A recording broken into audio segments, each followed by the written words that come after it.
time to go to school to get your degree. Was your degree in educational psychology, or was it, yeah? Bachelor's degree was in history, master's degree in educational psychology. I mean, you hear the story all the time about the immigrants coming to the country and working 3 jobs, whatever. I went to school, went to wrestling training, did my student teaching. I mean, I would just do it. You don't realize how you have motivation to do it. Right. Now all that motivation is gone.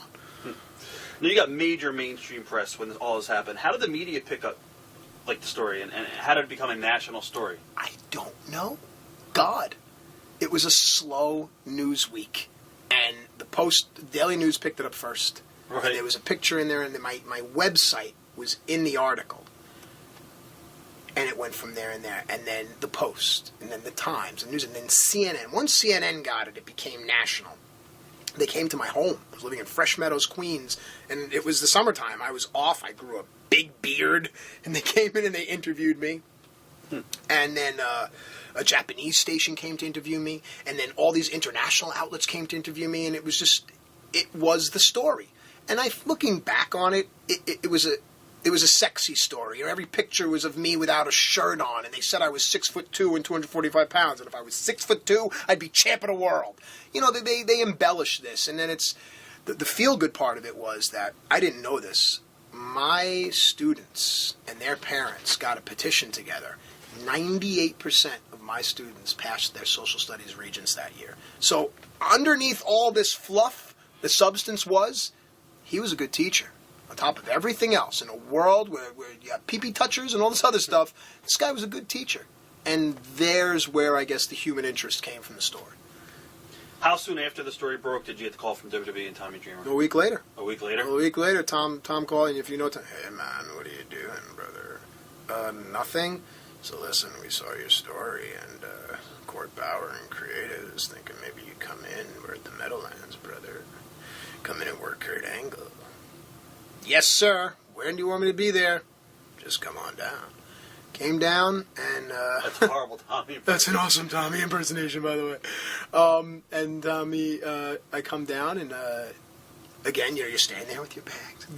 The writer comes to you and says, this is what we're going to do, heads, pizza. And then Kurt Angle turns the corner and says, hey, man, I remember you. How are you? Whatever. And he shakes your hand, and then before you pull away, he kind of squeezes your hand a little hard and goes, just want you to know, if you don't do business out there, I'm going to break your fucking ankles. See you out there, man. Pee, down your leg. And I think there was a ribbon you?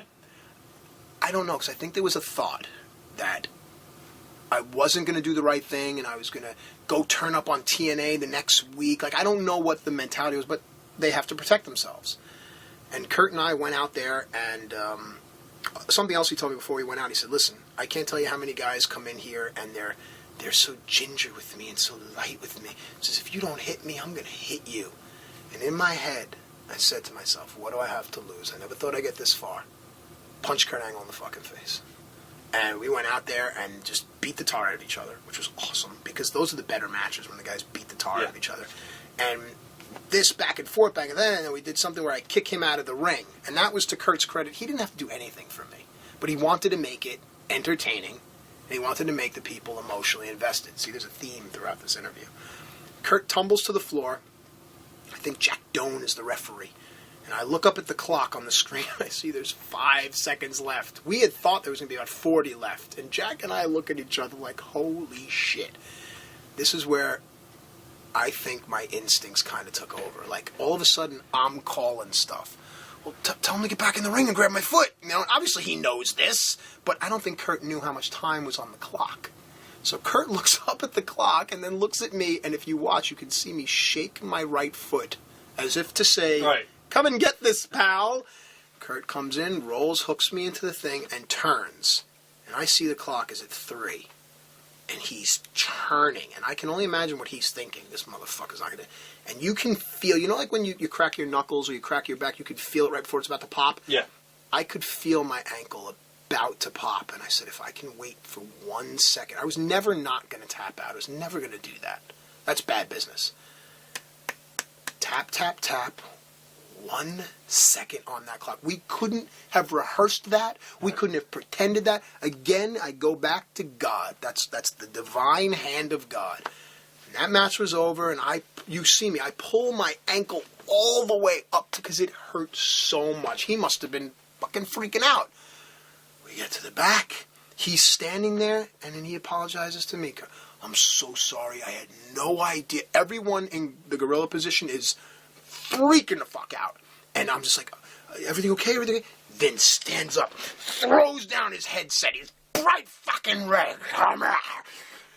That was amazing. God damn, that's good TV. Holy shit, that was great. Pee again, you know. Thank you, whatever. Kurt hugs me and he says, I'm going to go talk to someone and see if we can't get you a job here. And I'm just like, and Victoria, Lisa, Tara, whatever we call, comes to me, oh my God, hi, are you signed with us? Are you in developmental?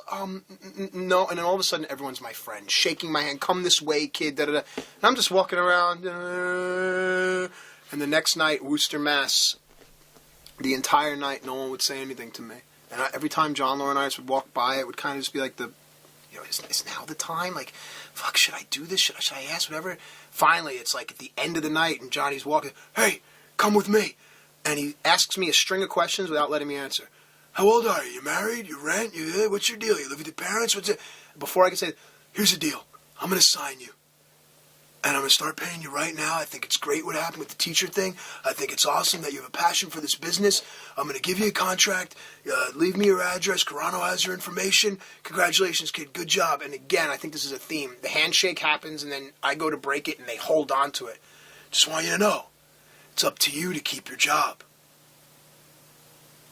Okay. I went in the back, and I called my father. I said, Dad, they signed me.